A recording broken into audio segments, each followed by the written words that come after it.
Welcome back. On today's episode of After the Afters, we have DJ, producer, and MC Tørbjorn. Enjoy. Yeah, only as strong as the weakest link. Made it too far just to raise a drink. Wanna fit in, wanna be distinct, but the tightrope making me think. Stare down the crowd like they're finna get crossed up. PK sound from a seed to a blossom. Got that system tuned like a Rasta. Ego death, kill my inner imposter. Hasta la vista, baby. Do it on the daily.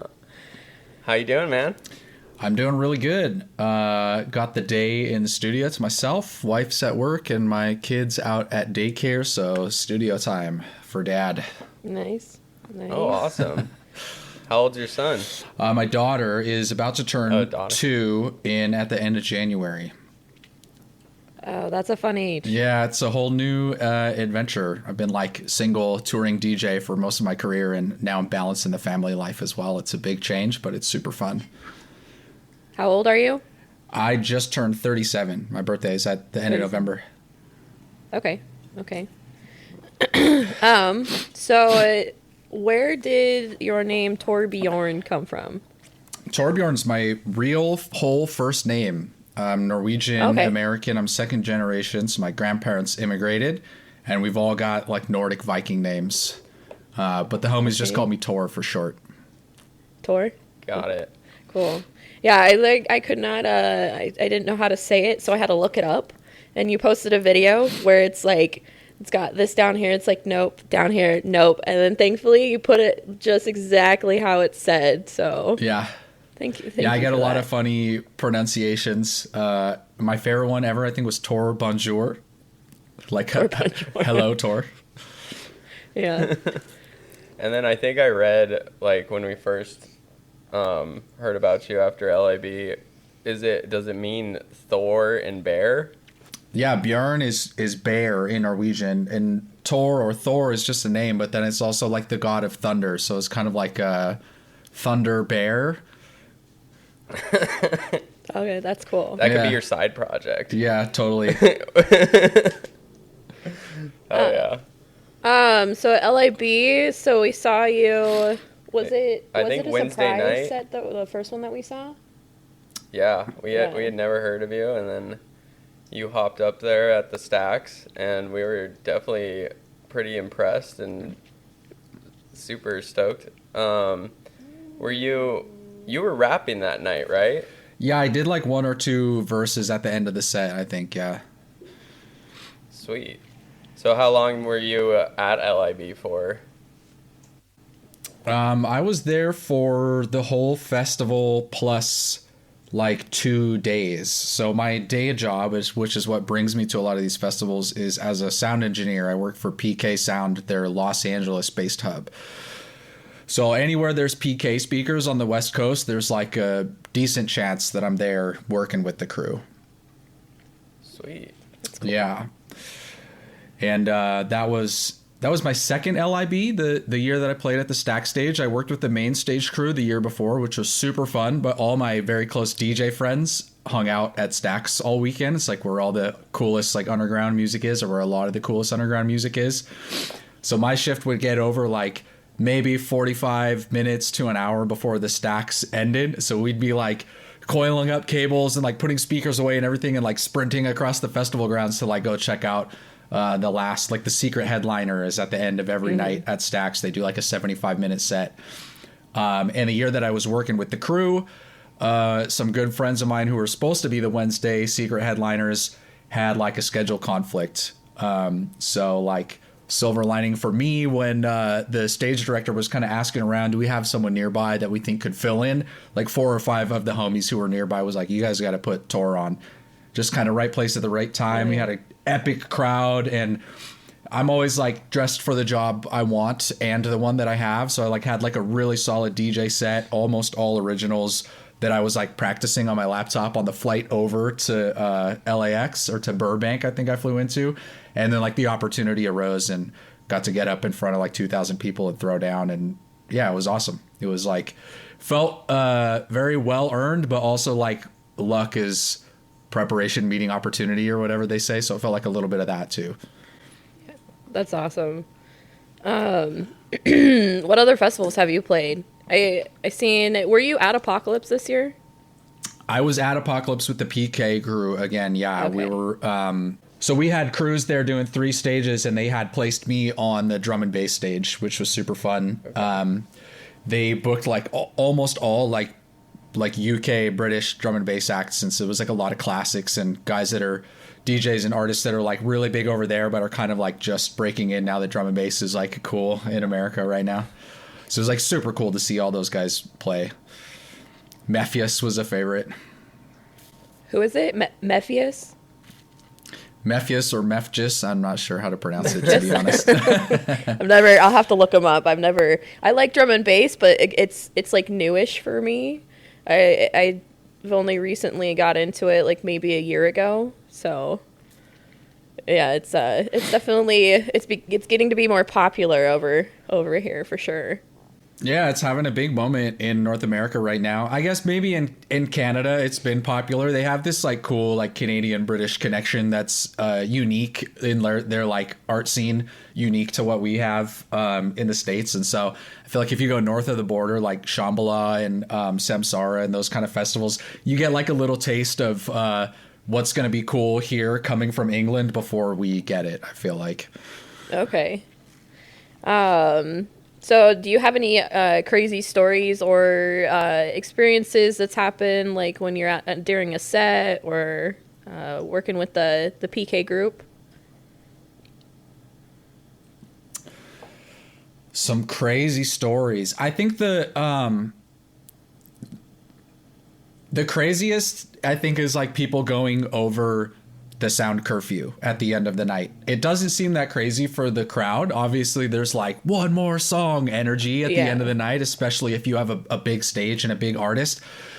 But it gets to be really, really stressful for like the stage crew, because there's often, especially the outdoor festivals, there's often like city government and fire marshals involved and all this stuff, and there's huge fines. I mean, we're talking like tens of thousands of dollars for like going over curfew.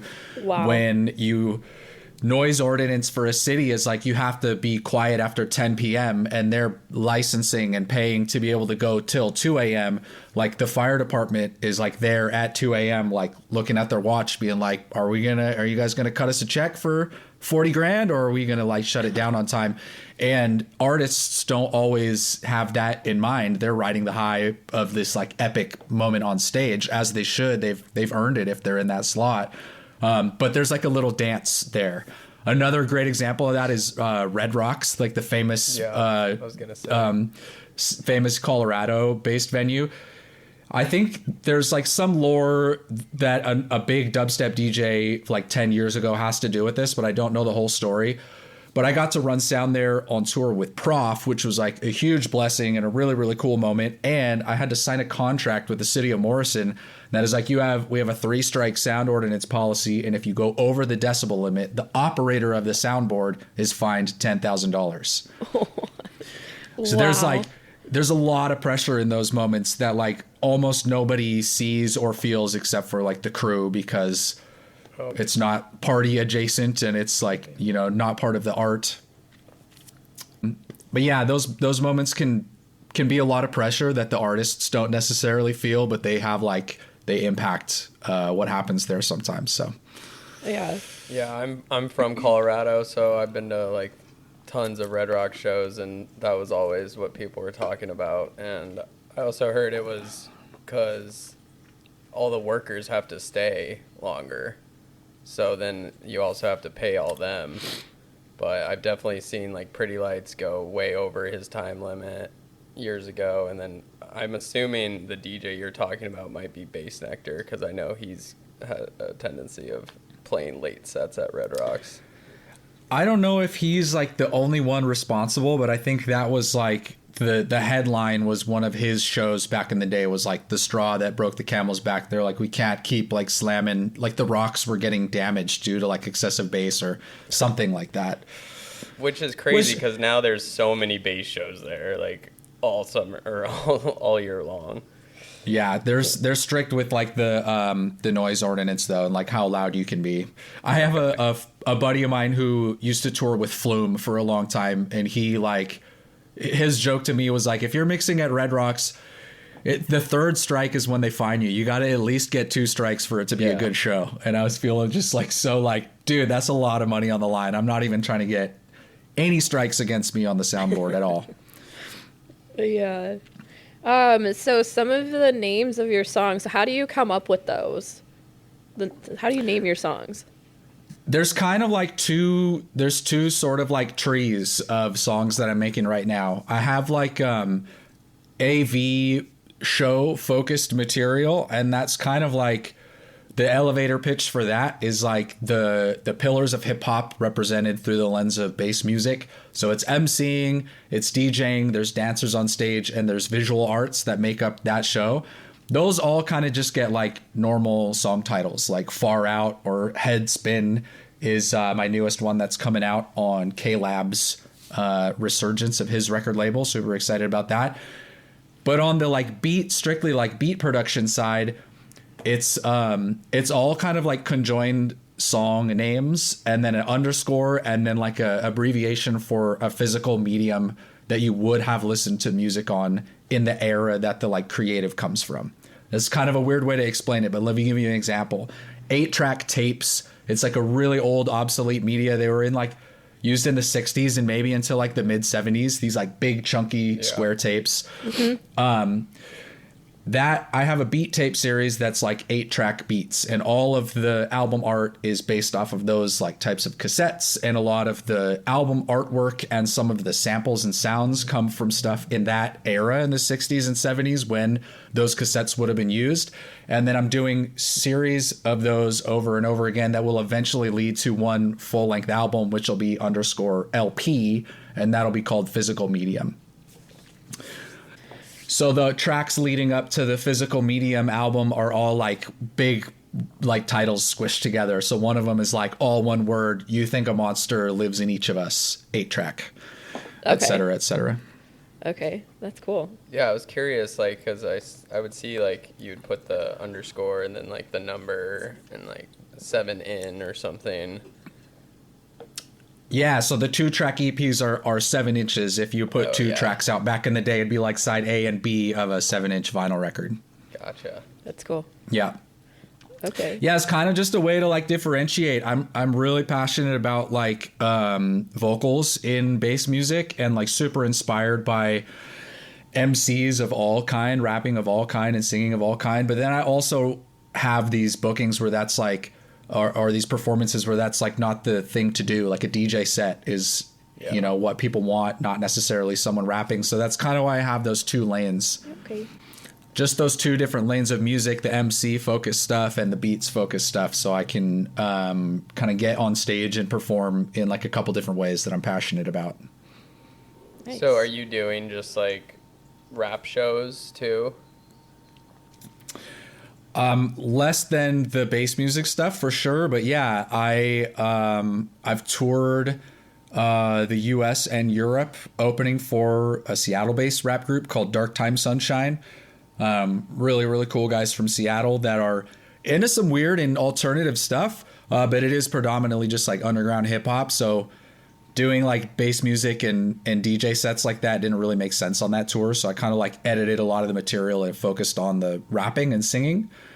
And then like a lot of the festivals, LIB, for example, I would have maybe been one of like 3 MCs the whole week. And so it just seemed like maybe not the right time and place to focus on the rap stuff. So that was a DJ set. But the last tour that I was on doing my own solo dates in Spokane, I got to open for DJ True Justice. He's one of the Bay Area DJs that tours with Hieroglyphics, the underground rap group, if you're familiar with those guys. So it's really cool to get to be in both lanes because I love underground rap and I love bass music.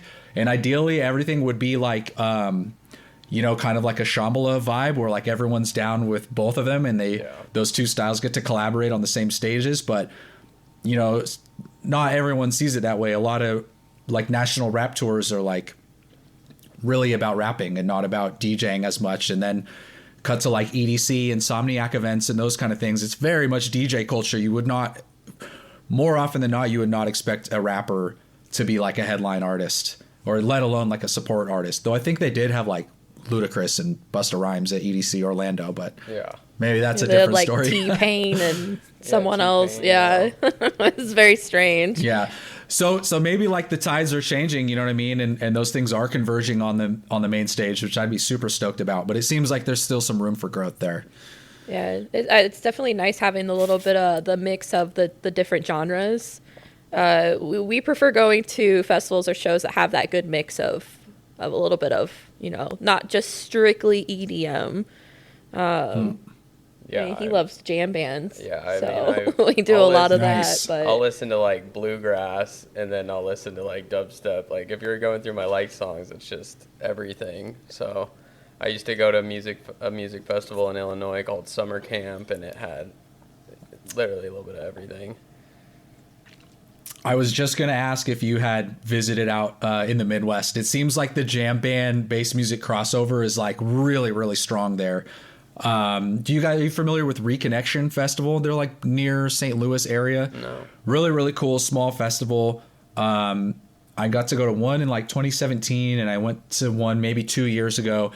And it is like peak where live instrumentation meets bass music, and like everyone's all about it. The fans are super into it. They have some really forward-thinking artists that are kind of bridging that gap. Wookie Foot is a great example of like some super cool psychedelic jam band, but they have like synthesizers and some weird other like trippy electronic stuff as part of their sound. It's cool to see that because that pushes like a whole other side of the culture forward when those two things unite. I love that you know Wookie Foot. One of my best friends, Kirsten, her dad plays with the drummer from Wookie Foot. They had a band because they're from the Midwest called Big Tasty. But yeah, they're super cool. That's a great name for a band. Yeah. No, it's interesting like how many rappers, like I've seen Little John do a like dubstep set. I've seen Waka Flocka at summer camp did a dubstep set. So it's interesting that they do love that like heavy bass. I feel like the EDM producers can really like bring it when it comes to producing heavy music, and that's where like you hear some good heavy beats in hip hop, or in like rap, but it just does not compare to the EDM producers. Yeah, it's like I'm trying to think of who told me this. I think it was my friend Parrot. He likened it to like broad brush strokes versus detailed brush strokes, and a lot of lyricism is very detailed brush strokes. But you have to like really get in depth and get up close to understand it on a deep level. And like bass music production, he likened to really broad brush strokes, that there is detail as you get closer, but you can see it from very far away. And there's like, especially on the coasts, like, New York, and I think down in like the South too, the trap sound, EDM, like bass music in general, borrows a lot from East Coast, even from like West Coast G-Funk and all of that stuff. It borrows so much from like the really, really big identifiable sounds of rap music that I think there is now that bridge where like maybe Skrillex Bangarang felt like way too far away from what any rapper would find palatable as far as beats go. And then the more that we've been like kind of borrowing here and stealing there from rap beats and like decades of it, now people are like, oh, that's not too far from like something that Snoop would rap on, or like that's not too far from something that Migos would rap on. It's just got some like high energy stuff going over the beat instead of lyrics. And so like, especially when you see these kind of like new trends happen and the beats are like really minimal. So I think of like Hamdi, the kind of like UK bass sound that's been getting really big the last couple of years. Mm-hmm. It's like grime rappers found a home on there, and then as soon as they did it, then like the US MCs were like, oh, we could see ourselves rapping on this. And then now that has become like as vocal driven as it's become instrumental, the like UK bass sound. And I just, as like an MC nerd and like a beat making dork, I love seeing how those puzzle pieces fit together, because it just means more people are going to be collaborating and like pushing the sound forward in a cool way. Yeah, that's awesome. So when did you start making beats? When did you get into that? I probably made my first beat ever in like middle school, like, I don't know, like a long time ago. And I was like 10 or 11 or something like that. I was like, got pretty into computers and figured out how to like download video games and software and stuff when I was a kid. So I was like a little pirate as a youngster, downloading FL Studio and trying to figure out how that worked. But I think I really took it seriously for the first time with like a career in mind in like 2014, 2015. I was like coming out of college. I thought I was going to be like a studio engineer, producer. And the band that I was touring with, we were like getting somewhere, but then we would have to like split the check 5 ways. And it just wasn't, we really wanted to do it full time, but the money wasn't there for all 5 of us. So I was kind of like, maybe I could do the solo career thing if I can like sing over music that I'm programming on Ableton. Cut to like going to a couple festivals and meeting some bass, drum and bass, future bass, whatever producers that were like, you don't actually have to put your voice on it. There is like a scene here where people just want to hear the beats. And that was probably like 2015. I think my first EP came out in 2016. Okay. That seems so long ago. I know it does, especially everything pre-pandemic feels like an extra 5 years, like before it actually is. A whole nother life. What's the process of when you collab with other artists? How does that happen? Do you prefer it in person? Are you guys doing it like remotely a lot? I think I would like it to be in person more than it is. I think the one person that I collaborate with the most in person is probably Nuri's, Hawaiian MC. And he used to be a part of a beat making duo, but I think they kind of left the beat thing behind them because he found a lane just as an MC. So a lot of the like rapping and singing driven songs that I make, we've collaborated on a lot of that stuff. But when it comes to working with other producers, a lot of that is remote, just because it's so easy to send an Ableton session or send some stems back and forth on the internet now. But I recently got to sit in the room with Chase Manhattan. He goes by 6'4" now. He's an LA-based producer, originally from Portland, but he's living down in Santa Monica now. And he told me that he's like kind of done with the remote thing and that his best work happens in person. And it really made me think about kind of like what's my clip sending stems versus like being in a room with someone. And I think that the creative ideas just happen faster. Like you get to that flow state faster in person for sure. Mm-hmm. I'm pretty good at achieving like a solo flow state if I can get the house to myself on a studio day like today. But it's like a whole different thing when you are bouncing ideas off another person or a second opinion to just be like, no, that's not the one. But not just stopping there, being like, but what about this? And that reminds me of my band days. And when I played guitar in a band, we used to knock out like a new song every time we would get in the rehearsal space together. Whether or not it was a hit or not, I don't know who's to say. But it's just the fact that the ideas can flow so quickly that way. I would much rather be in the room with someone. But that's something I got to work on because I think I'm more remote than in person right now. Yeah. That makes sense. Being in the room with someone, I feel like too, it kind of plays for like when you're a consumer and you're listening to an artist, it's like, are you feeling what they're putting into the music? So I could see how if you're with them in the room, what is it that they're putting into it? Are you feeling it? You're not feeling it? So yeah, that definitely. Well, with quantum physics, everything breaks down that energy is transferring. Yeah, everything is an energy transference. Yeah, 100%. Dude, I had a college professor that used to he was really all about the math and like the science of IRL situations, and he talked about the All right. I didn't like the conversation we were talking about. I was about to get really nerdy. And talk about my professor in university who was like, the science behind two brains working together, it's not linear. It's not like double the brain power. It's logarithmic. It's like 10, 20 times the brain power. And he used to just always be like, you guys have to collaborate with people. It's like the fastest way to grow at like a high pace. And I was trying to remember that because definitely learning from other people have been some of my biggest level up moments in creativity and all of this stuff. Yeah. But when you work, you guys will yeah. probably resonate with this as artists. I'm assuming that's like a lot of your visual art behind you, right? So you guys are drawing and painting and stuff a lot. It's when you're working alone, you can kind of trick yourself into this thing where you're like, oh, the people that will see this are going to love this idea that I'm having right now. And you can almost kind of like inflate it. But really, like, who are those imaginary people that you're imagining loving this thing? You know, really the best way to like know the answer to that is to have like another unbiased opinion and someone next to you that, I mean, maybe not completely unbiased, but at least like not biased based on your own thoughts. They can be like, yes or no, that's cool, or no, it's not cool. Way more objectively than you can be like, this painting I'm doing is my biggest hit. They'll love me at the Louvre. My Mona Lisa. Oh yeah. Sometimes we'll be painting and that'll happen.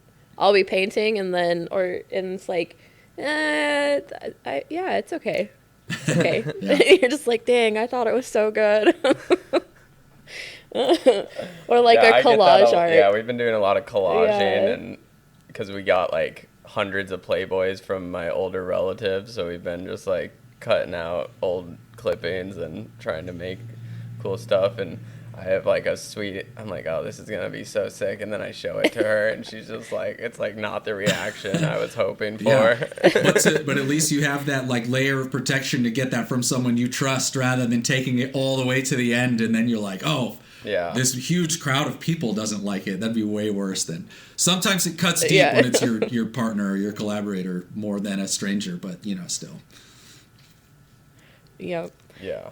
I'm a glass blower, so I've collabed with people in the past, and I feel like a big hurdle with collaborating is really you have to take your ego out of it, and when you feel like, oh, my idea is so good, and then like the person, and it's hard for the other person too sometimes to like speak up and put their, you know, hey, I don't think this is what's right for this, you know, finished product. So I don't know if you've had those challenges.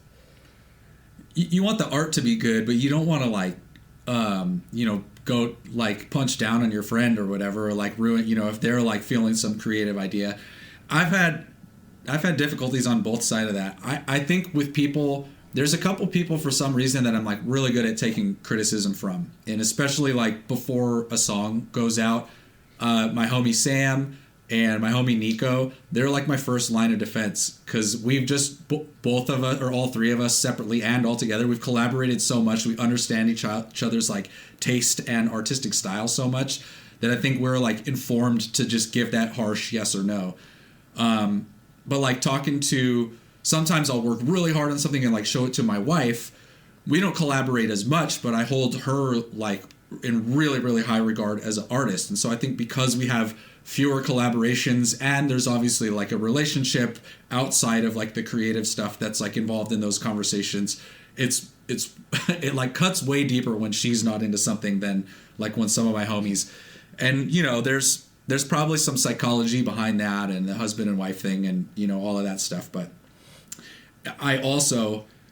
it's really hard for me to give her negative feedback on her creative stuff, because I really just like love all of her stuff genuinely, probably just also because I love her so much as a person, but like everything she makes I think is like the dopest thing. So when we're collaborating on something and it's not right for the project, or some part of me is like, oh, we have to make a change, sometimes it can feel kind of like walking on eggshells, not because she would react negatively to the feedback or whatever, but because I'm just so like, oh my gosh, this is such an important like person and such an important collaboration to me that I like really don't want to kill the vibe by saying I don't like it or whatever. You know, it's more complex, I think, because of who the person is. Absolutely. Yeah, absolutely. You guys nodding at each other a little bit on that one. Yeah. It's tough, man. The eggshell thing for sure. Well, and I think another big part of it is because you like no one wants to ruin a collaborative relationship, but when it's your partner, it's like 2 in 1. You know what I mean? You can be going through something else at home, and then like you're not, you know, might not be in the mood to collaborate creatively because like, fuck, we're dealing with this thing with our bills or, you know, whatever real life responsibility. And then, there's the other side of the coin too. You definitely don't ever, art making, which should be like the most fun and expressive thing, you definitely don't want a bad moment there to impact like everything else that's going on at home. So, yeah. Thanks for the therapy session on that one, guys. I feel like we're really making a lot of progress here. But yeah, that stuff's just super important. And I'm incredibly grateful that my wife and I get to collaborate on creative stuff. She does a lot of merch designs, like costume design in our music videos. She's done like album artwork. She's like starred in a music video that we did a couple years ago. And, those moments feel maybe few and far between, but they're like when they get to happen because she's my person, it just feels like there's a lot of weight for this to be something great, and a lot of pressure because I think she's an amazing artist and I want to like bring my A game as well. That's so cool that you're able to collaborate and do that together too, to be able to have that with having that that's your person and you can be able to experience that with them. Yeah. That's really special. Yeah, it's a dream. You got to cherish those moments when they come around, and if you have them often, then really, like, it doesn't get much better than that. Enjoy it. Yeah. So are you an independent artist, or are you on a label? I am on. I don't have like a long-term contract with a label, and that's a really interesting question to ask, especially kind of being in the lane between rap music and electronic music. They kind of are the same industry, but they're two different models, at least what I've seen. I think a lot of successful artists in hip hop will sign like a multi-record deal. So you get a deal with like, I don't know, doesn't even matter what label. Let's say Rhyme Sayers Records. They would likely, if they saw the value in an artist and they were like, we want to work with you, it'd likely be over like a couple albums. They'd be like 7 years and 4 albums and X number of tours. That's like what the contract is. And you would have 7 years to execute all of that. And if things went really well, you could extend it. Or if you, like many artists do in those multi-year, multi-album contracts, get super tired of working with people and you're like, it actually, the glitz and glamour of being on a record label is gone. I've kind of learned how to do this myself anyways. My 4th record is up. It's been 7 years. I'm going to go independent after that and do everything myself, start my own label, but be the only artist signed to the label. That's really, really common in rap music, in underground rap music, I should say. On the electronic music side of the industry, they're typically single album, like distribution deals, which means that you are going to make one album or one EP or one project for a label, and you're going to give them the music, and they're going to pay for everything. They'll recoup their money back, and then after that, you'll split everything 50-50, and then that's done. The deal is done. They own their rights to that album like forever or in perpetuity or whatever the contract states. But after that, you could go to another label. You could start your own label. You can kind of hop, skip around, which a lot of artists do. And the long-term version of that I've seen the most is an artist will kind of find like 3 to 5 labels through experimenting with a lot of different releases over many years. The ones that are like kind of blowing their songs up, or the label or the main artist that runs the label is kind of having a moment, they'll buddy up, kind of build a fan base, and then they'll go independent after that. Ultimately, the goal is like to have your own label, to own all your own music, to run your own business that is all of that. And that's kind of a new thing in the last 15 to 20 years that we can do as independent artists. But the value of a label, besides like maybe they have some money in the bank to like push your project ahead, the value of the label I think is like going down and down and down because we all have like the same tools anyways. Yeah, that's cool. I was just kind of curious because the more that we look into artists and we're looking at different, that's something that we're hearing is like, oh, we're independent, we're not, so it's nice to be able to hear kind of the difference of how that is within EDM, and other genres.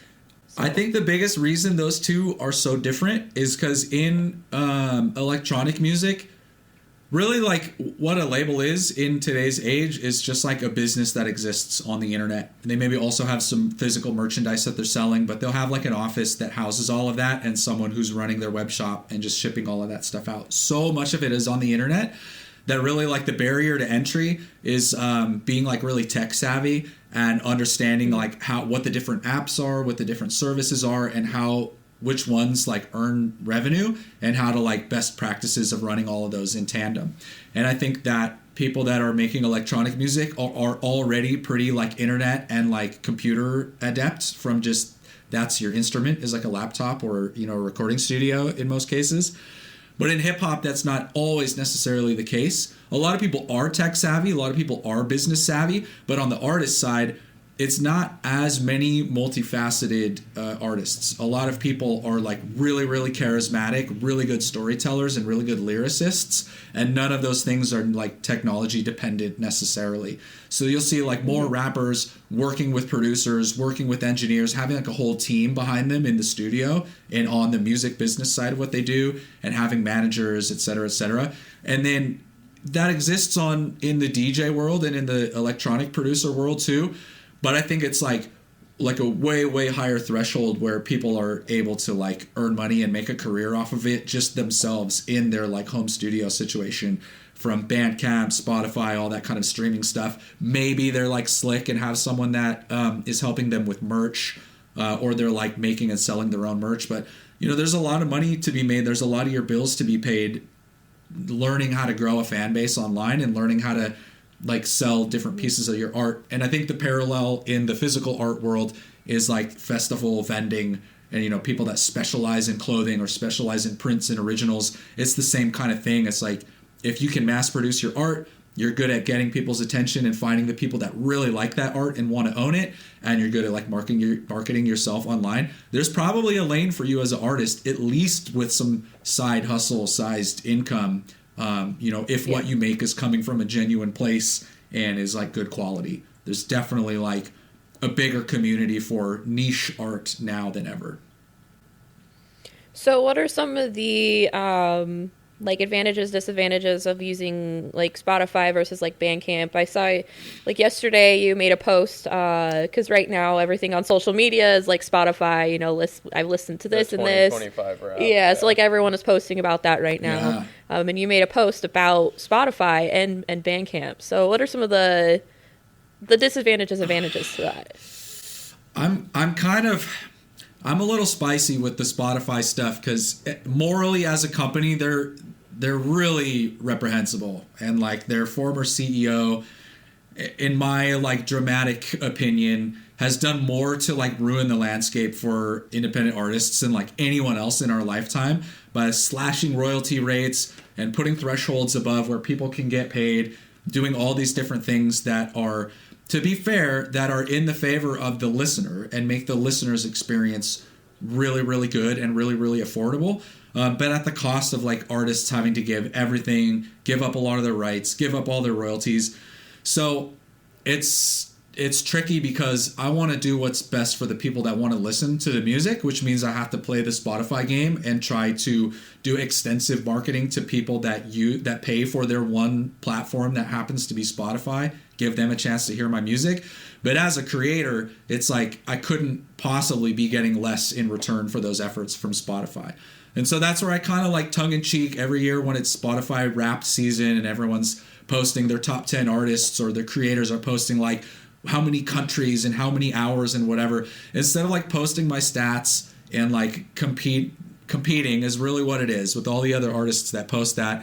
I try to like right before a Bandcamp Friday or right before like a SoundCloud pay period ends, Photoshop my wrapped picture to be like, hey, there's actually better opportunities to help your artist friends get paid if you would hop over to this other platform and maybe drop them $1 for a download or a repost or a like goes a long way too. And just kind of like, I'll Photoshop over my Spotify Wrapped with like an ad for Bandcamp basically, which is like a really corny thing to do, but in a like silly way to do it.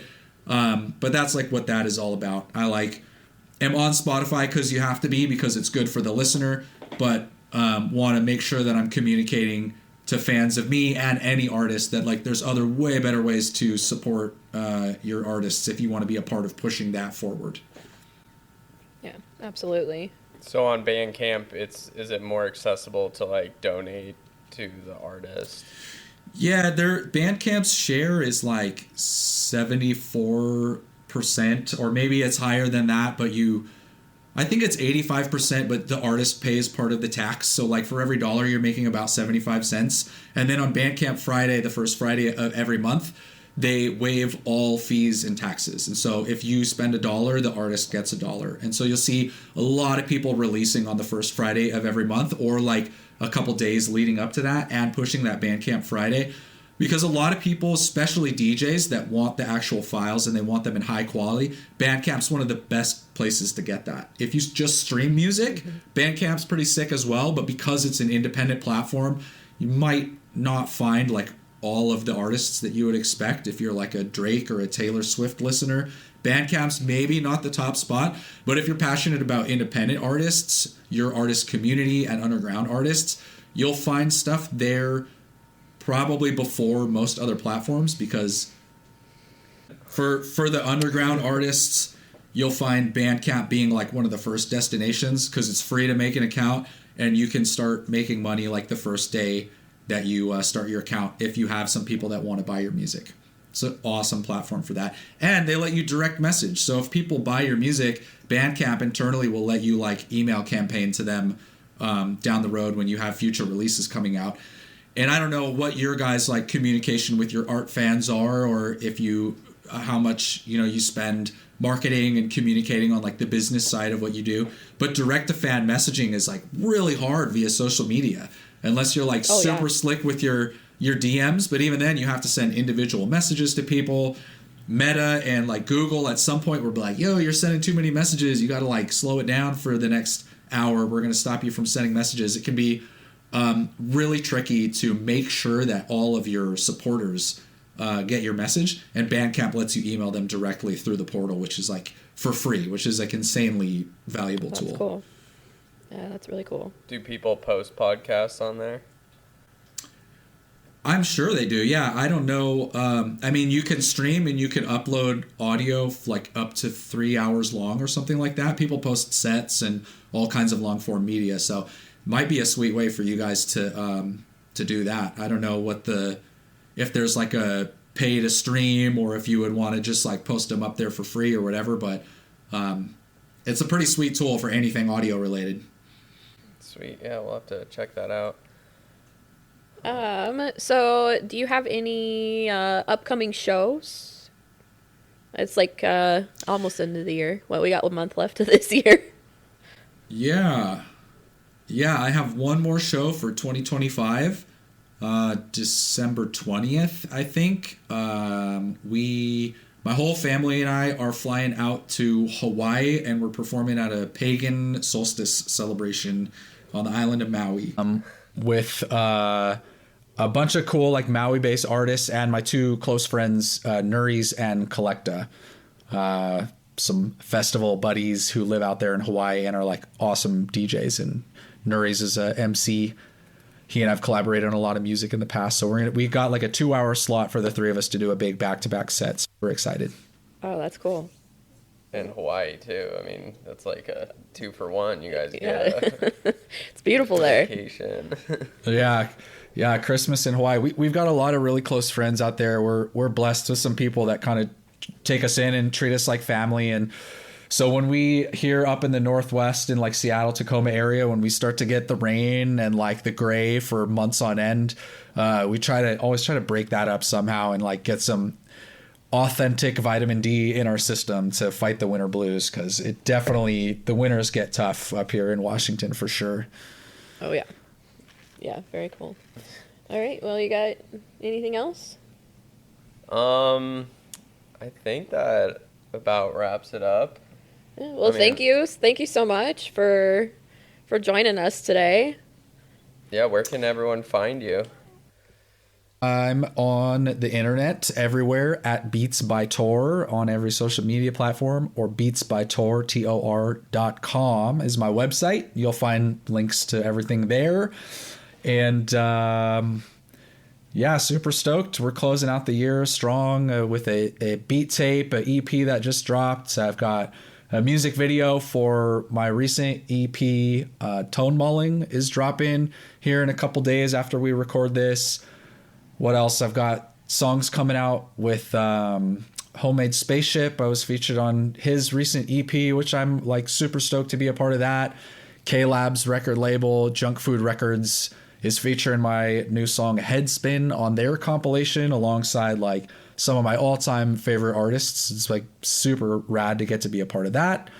Playing a show in Hawaii in a couple weeks, and then we'll be home just hunkering down with the wife and kids for New Year's. So hope you guys have like an awesome holiday in store for yourselves as well. Yeah, thank you so much. Yeah. Real quick, so on Spotify, the Ton Maling, so is that just part of the album?